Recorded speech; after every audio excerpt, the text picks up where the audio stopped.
All right, winners. This is Kevin Bagingo. I am excited to be here and joined by the one and only Lisa Kalmin. And am I saying it right? Right? Kalman, yeah, you're close Kalmin. enough. That's Kalmin. good. Lisa, I am so pumped and excited. I have been like drenched in your book and just reading and just studying it. I'm like even having my daughters start to read it. My 12-year-old. Whoa. So I'm like, I need her to, because there's stuff like I can't teach it. I don't even know how to say correctly and portray it the way you have in your book. And so I am so honored to have you on this podcast, as well as my audience. You guys are gonna love her. You're gonna be amazed by her and the knowledge, and it's gonna transform your life. And so, Lisa, I'm gonna allow you to introduce yourself and share all your history and your background and how you landed to where you are now, and then we'll start asking some few questions as we go along. So go ahead, Lisa. Welcome to Win by Well, Design podcast. thank you. Kevin, I thank you because the moment we talked on the phone, I just felt so connected and feel your heartfelt commitment to make a difference for your people, and I love that. I'll do anything for people like that. So again, my name is Lisa Kalmin. I'm a transformational trainer, coach, facilitator, and the author of the book, The Problem is How You See the Problem, which we're going to talk about.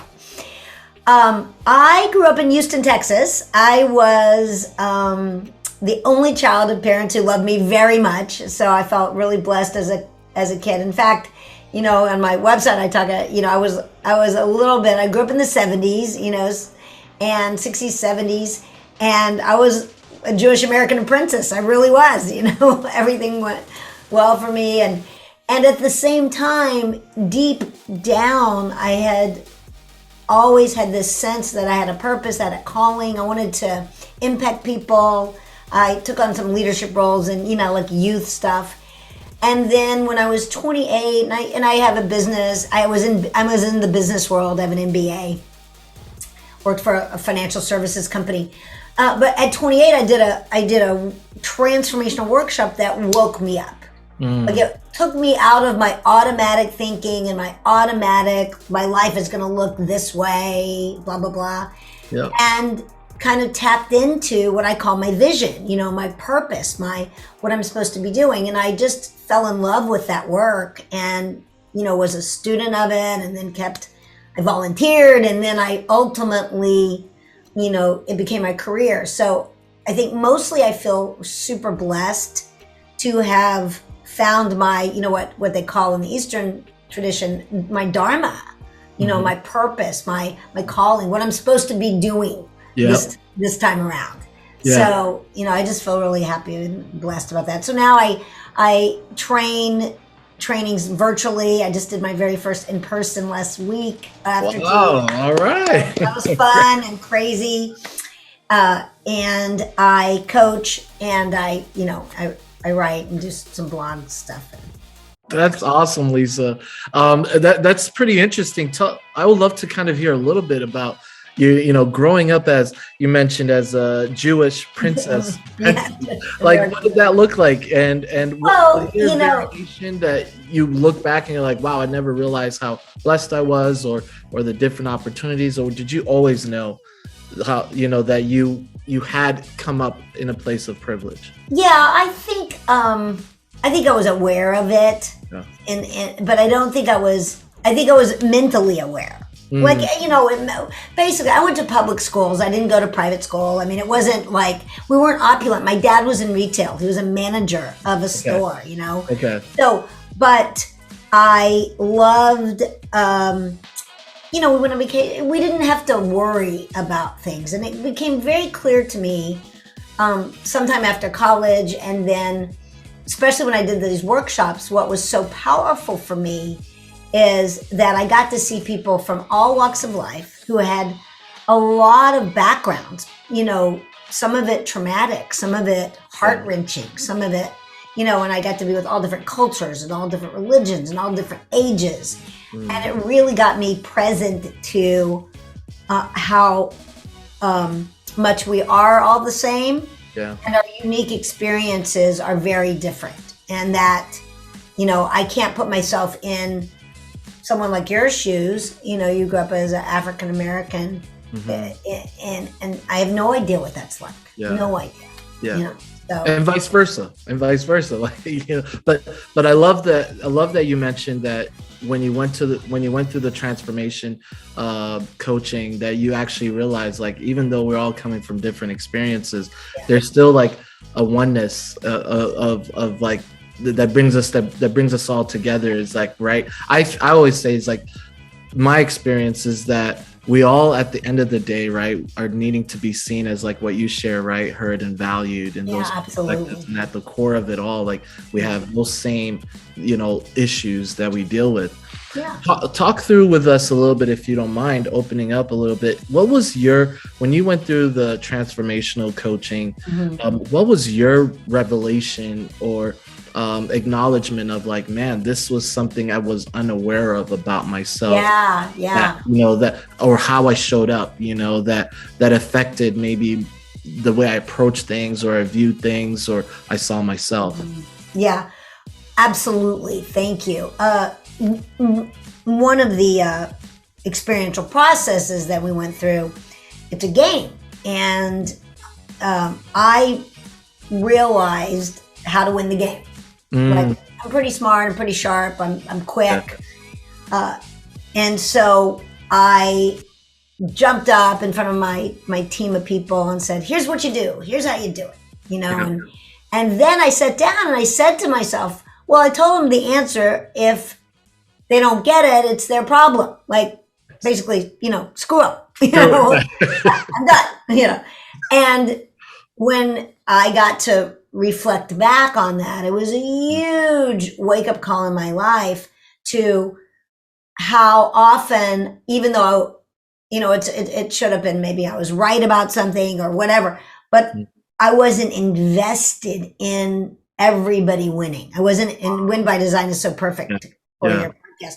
I wasn't at stake for my team, or whether it was my family. And so I woke up to how much more valuable and impactful and extraordinary life can be when everybody wins together. And that I, as a leader, and I knew I had leadership skills. I've known that since I was a teenager.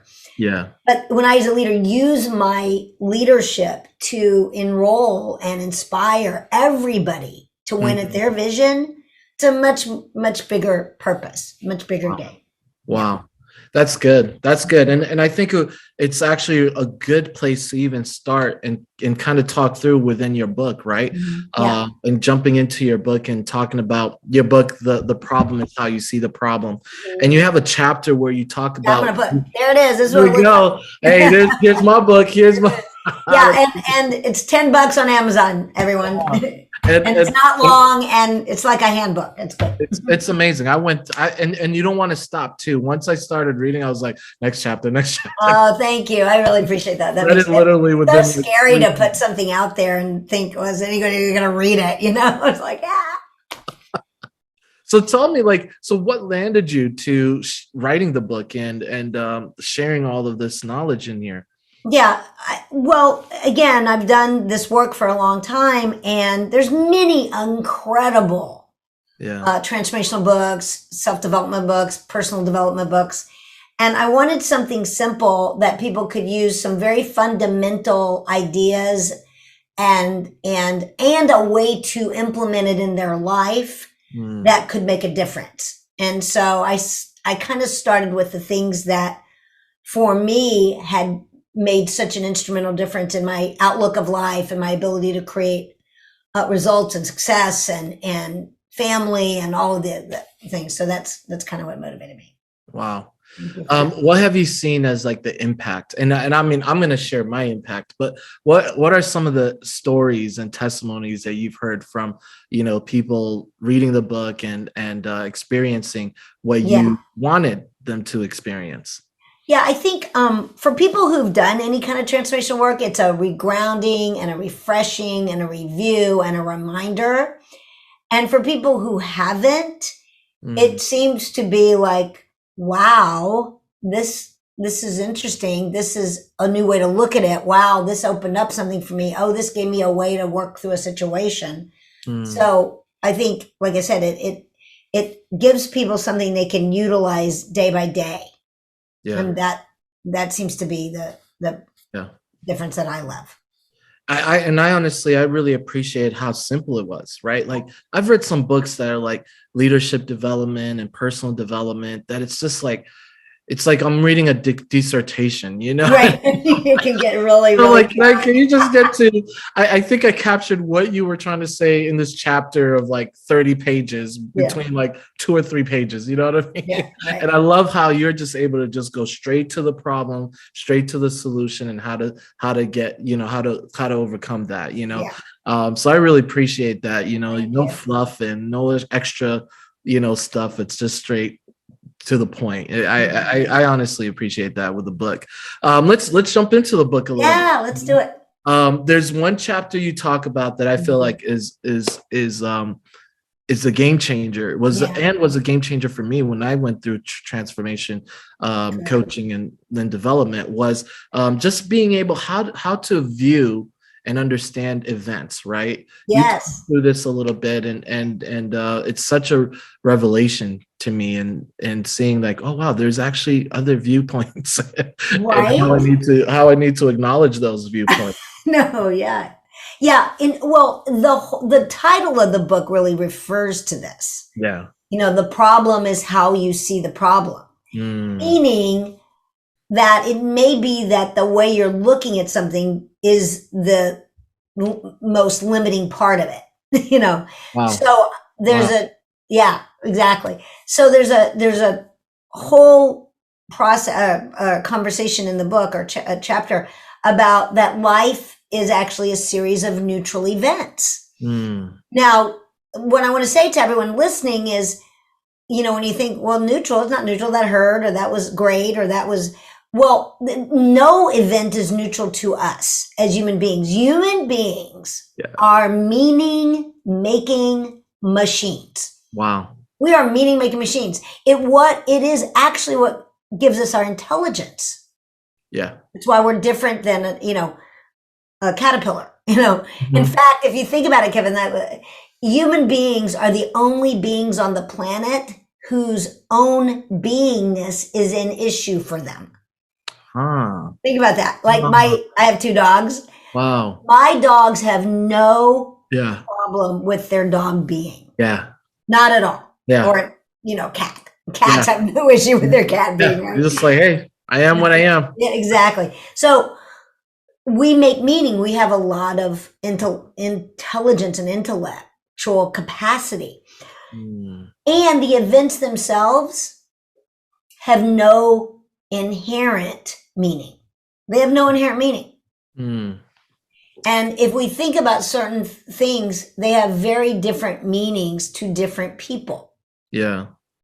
I remember in the book, right, in that chapter, you talked about like I think you gave the example of going a wedding, right? Yes. Multiple people will have different point of views or come in meanings, I should say, meanings to the wedding, right? Some will come in sad, like, oh no, I'm losing, like baby, my daughter's baby's leaving, or somebody's single goes, oh, when is it going to be my turn? Or, and some people are sitting there bored as heck. Or some people are like so joyful. Yeah. I mean, if we use something really quickly, Kevin, if we use something even more significant and more impactful, like 9/11 for the United States was devastating. Yeah.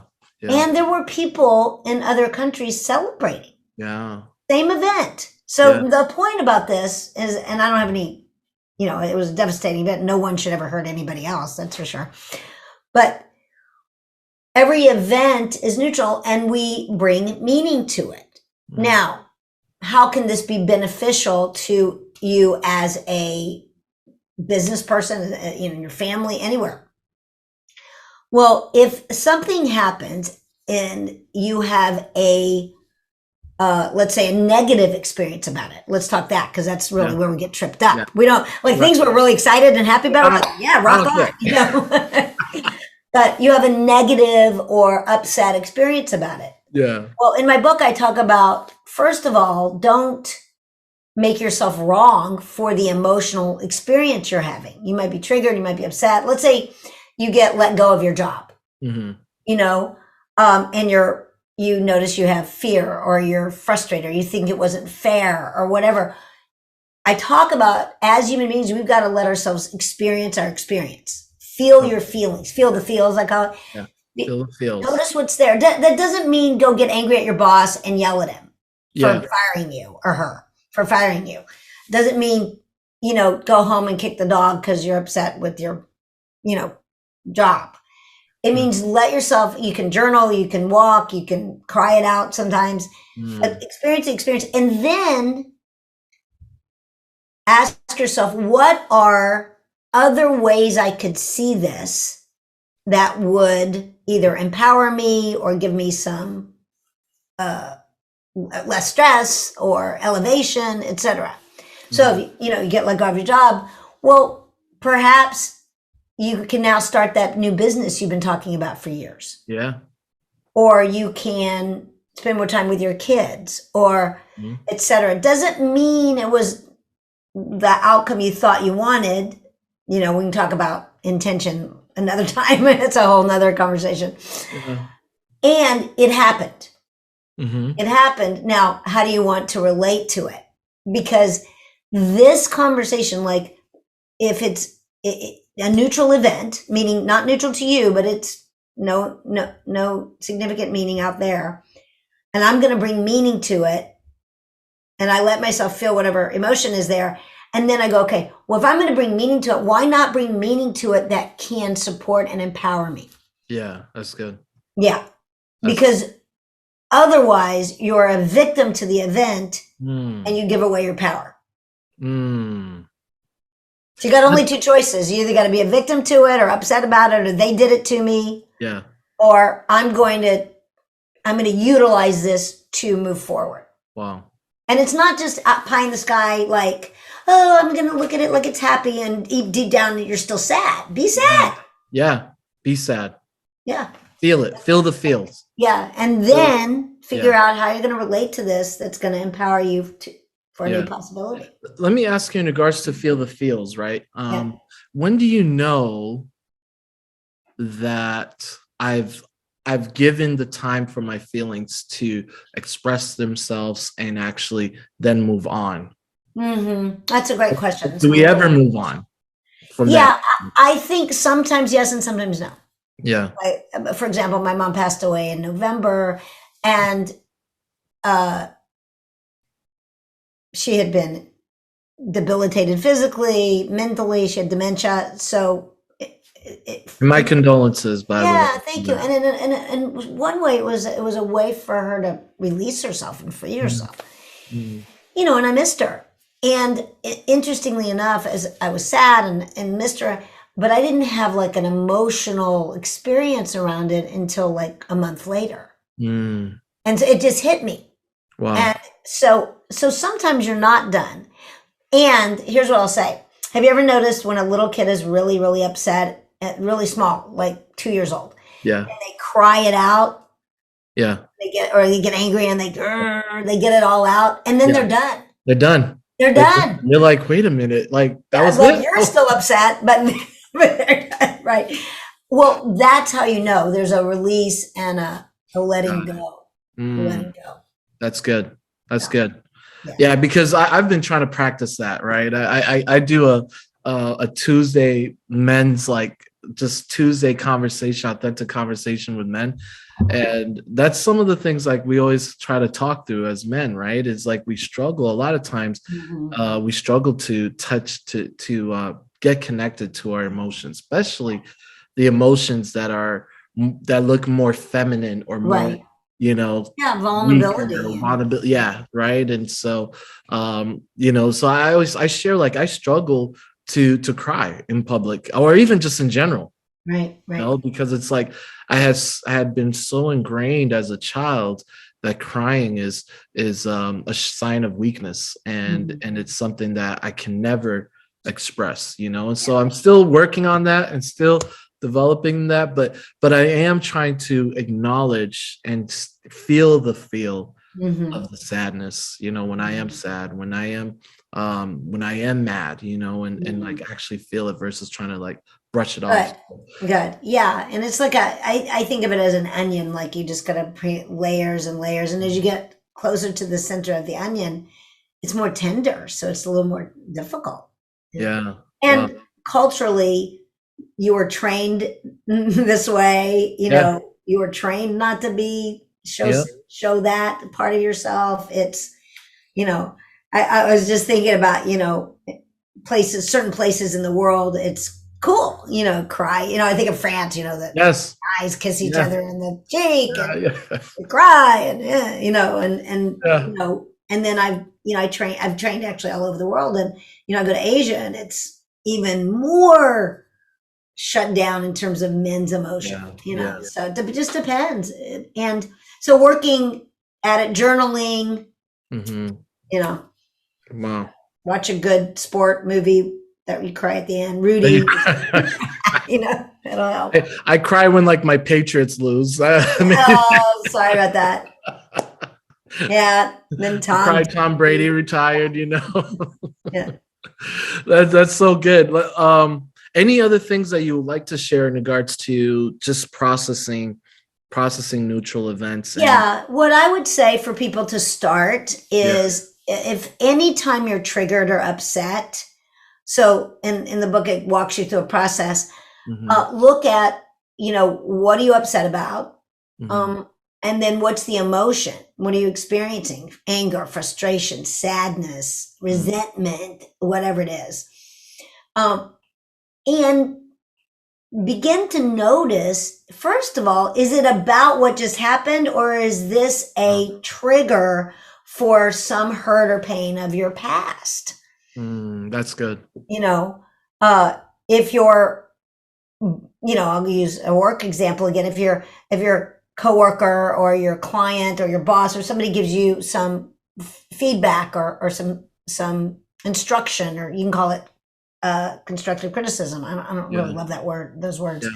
but feedback, let's say, and you feel defensive and angry and frustrated, and they may just be trying to support you and being better, but the trigger of the emotion may be that your dad was critical or judgmental, and nothing you ever did was good enough, or your mom. Yeah. Yeah. We have these childhood wounds, and there's nothing wrong with it. We're just being human beings Yeah. that are cellular learning. They don't go away. Yeah. We just get to notice them and see how to relate to them.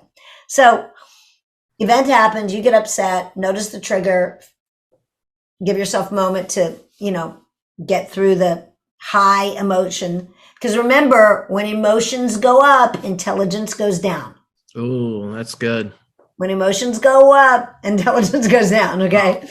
So let yourself get through that part. And then you literally write down at least 3 different interpretations or ways you could view this very same event in a way that would be positive or empowering to you.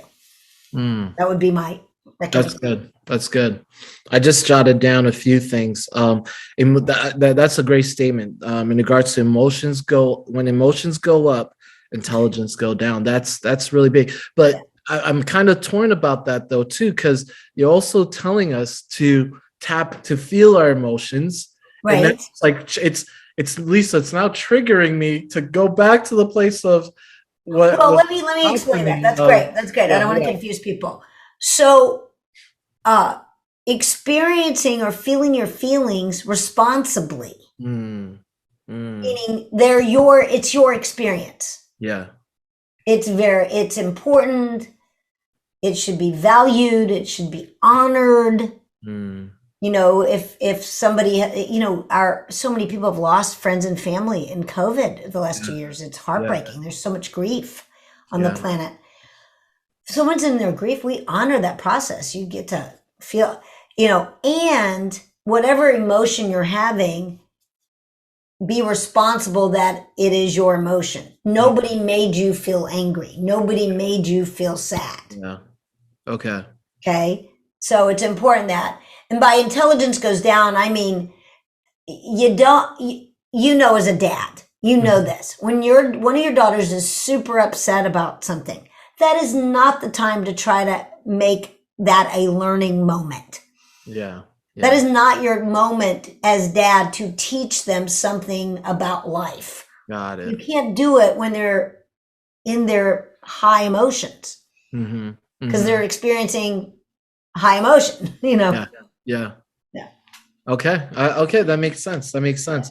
Can I maybe add to that maybe and say, in regards to emotions going up, going, allowing your emotions to go up, it's more so if you're allowing your emotions to be expressed outwardly that affects others. Is that? Yeah, absolutely. Yeah. Yeah.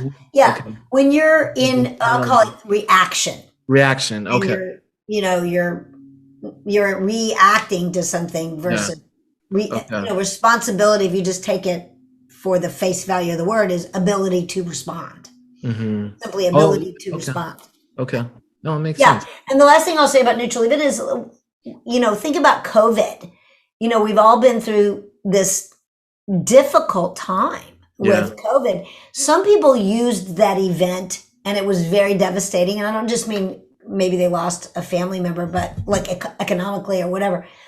Um, or it's been difficult. And some people used it to really either reconnect with their purpose, decide what they wanted to do, start new businesses. A lot of wealth has been transferred during this time. Yeah. A Yeah. lot of people didn't go back into the workforce because they really hated their jobs, Yeah. and they Yeah. didn't want to. A Yeah. lot of us took some time with our family we had. Now, homeschooling, as you all know, sucks, but there was some sweet time I noticed for most families Mhm. in being sheltered for a while. And there are some pieces of that we can move forward to. So you have a choice about how you relate to the event. How you relate to it. That's good. Let's talk about triggers and Yeah. specifically in regards to triggers, right? A lot you highlighted that maybe I might get triggered by, I don't know, my wife telling me that she didn't like my cooking or something. Right, right. Yeah. And I burn things too much. And then that might trigger me to maybe, you know, childhood wound of maybe my mom telling me that I'm a Yeah. bad cook, never go in Yeah. the kitchen. Right. Right. um, and in regards to that, can you talk about like how forgiveness you highlight in the chapter about forgiveness, and you say that forgiveness is your power is a power. His power. Can Yeah. you talk through that? Because I think a Absolutely. lot of times, and a little bit of like my history being originally from Rwanda, and the crazy genocide that happened there in 1994 really stems from a place of unforgiveness, because it's like, you hurt me, I'm going to hurt you, and then I'm going to retaliate, and it's back and forth, back and forth. And there's been this process of trying to reconcile and create peace since then, but there's still a lot of wounds, a lot of triggers, a lot of unforgiveness Mhm. that people hold on to, and in general in life. And so, can you talk through that a little bit and help us understand like how to forgive and how to gain that power back? Yes, absolutely. Yeah. And let me say that there have been some terrible atrocities in the world, Yeah. terrible throughout our history. And that kind of forgiveness is very difficult. I mean, you know, this could be a study, a lifelong study or a 6 month study or what forgiveness really means. Mm, And let's start simply. yeah. Whenever you have a resentment towards someone or upset, does not mean that they didn't do something crappy. Mm-hmm. Mm-hmm. You know, they stole your car. Yeah. There was something. And yeah, I bought a Christmas present and Amazon dropped it off and it was gone, like a couple of hours, like gone. And, I noticed I had some energy about that. Yeah.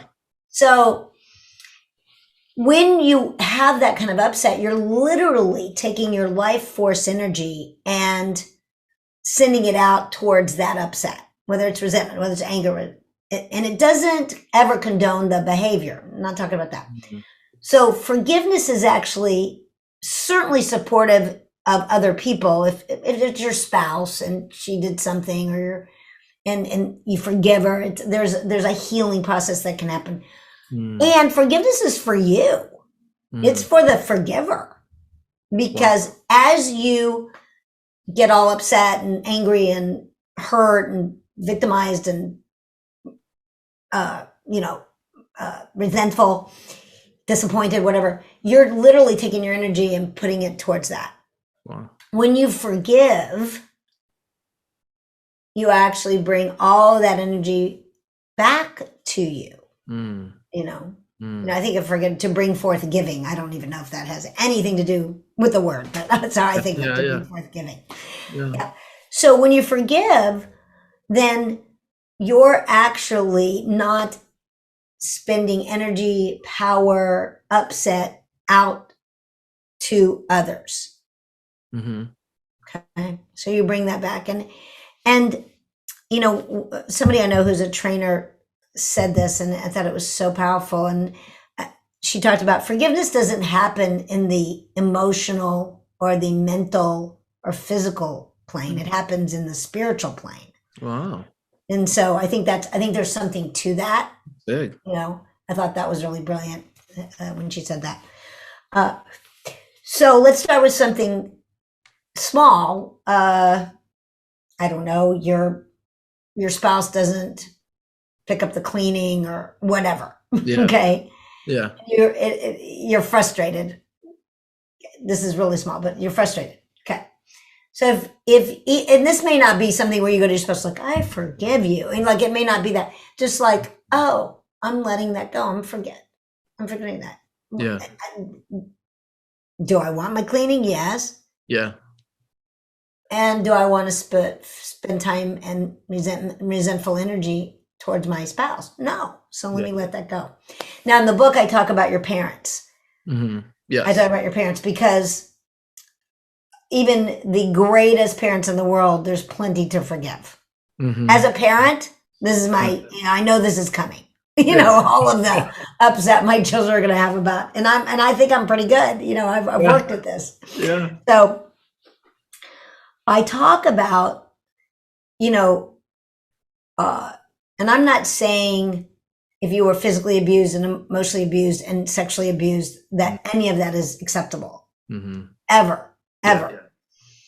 But if you were willing to forgive them, not the behaviors, but to forgive them, then you don't have to spend most of your life blaming your parents about what isn't working in your current life. And you can start to do the work you need to do to heal. So I actually recommend that people write a letter. Dear Mom and Dad, I forgive you for, and then list everything you forgive them for. Please don't send this to them. Don't send this to them ever. I forgive you for. And you write it all down. You journal it all out there. Maybe you keep it going. Maybe it's by your bed and you think of something. Yeah. And then, and this is kind of like, in their face a little bit, in my own face, like anything I don't forgive, anything you wouldn't forgive them for, write it on a separate piece of paper and look at it. Yeah. Because when your life doesn't work, look at that and you'll know why. Because anything you're not forgiving has power over you. Wow. Yeah. Wow. So it's as simple as that to forgive. Well, it's a choice. It's a choice. Now, many people work up to the big stuff. For they either spiritually, like through their church, through their religion, through their spiritual practice, through meditation. I mean, there's a lot of ways to get yourself aligned in that. Yeah. And if it's hard for you, I would just start with little things. Anything you have upset or resentment of, the guy who stole my Christmas gift, not mine, but what I was giving somebody. Yeah. But, okay. Or the girl or the person. Well, I forgive you. You must have needed that more than me. Wow. It worked out because Amazon was amazing. Another one. So I was like, okay, I don't need to spend energy on that. Mm. So start with less impactful or emotionally deep stuff and then work into. Work into. Yeah. How about the concept of forgive and forget? Can you Well, actually, is it tied together? yeah, I don't say that, so it's a little weird for me. Yeah. I'm I I don't know that it would be uh reasonable. I mean, I guess is the word I'm looking for Yeah. somebody for example, if someone was physically abused as a child, Yeah. one of their parents hit them or beat them, I'm not saying forget that. Yeah. I mean, that's a part of your history. That's a part of who you are. That's a part of how you overcame something and became the person you are now. Because the other conversation I often have with people is, look, your greatest wound is also your greatest strength. Yeah. You know, so forgive, yes. Forget, I don't know that you can anyway. That's Doesn't good. mean you have to relive the feeling of it. If you have, you don't want to have somebody have PTSD. So That's good. That's good. As we wrap up, Lisa, I want to just kind of like hear from you, because you have so many great tools, and I mean the book. Obviously, guys, go get the book. But you have so many different ways that you're serving and helping people just have transformation. And so, love to hear from you. Like, how can we follow you? How can we engage so with sweet. you? Yeah. Yeah. Well, thank you. And my book's on Amazon, and it's also there's a Kindle version, so you can not have to buy it hold it. I love holding books personally. I just love holding. Yeah. You can follow me on you can follow me on Facebook and Instagram and Twitter, all at Lisa Kalmin. It's just my name. And my website is lisakalmin.com. And on the website is, when you pop in, is a little ebook that says the 5 secrets to living a life of transformation, and it's kind of a shortened version ebook of some of the distinctions we just talked about.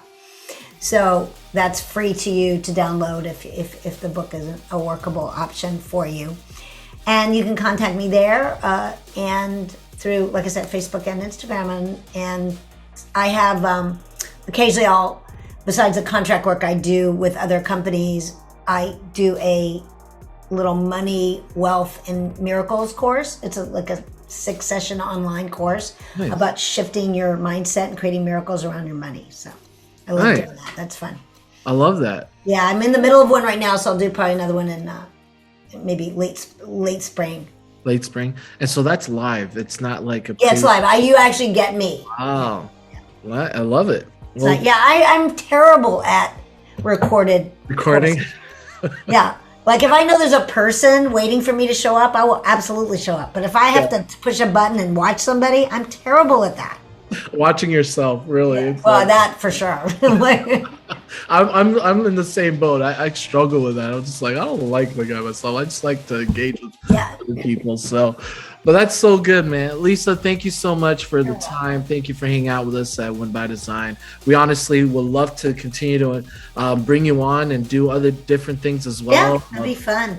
Love to get you engaged with our network, with our Win by Design Society. Again, thank you, Lisa. We appreciate you. Thank you, Kevin. Awesome. You're a delight, and I'm so glad you're doing what you're doing. Thank you so much. Appreciate it. What's up, winners? How was that episode? Wasn't it good? Thank you for hanging out with me, growing with me, and getting into alignment with your win with me. If you enjoyed it, make sure to subscribe, leave me a review, and share it with your friends. We're building a movement. Don't miss it. As I shared with you before, this season is all about getting into alignment with your win.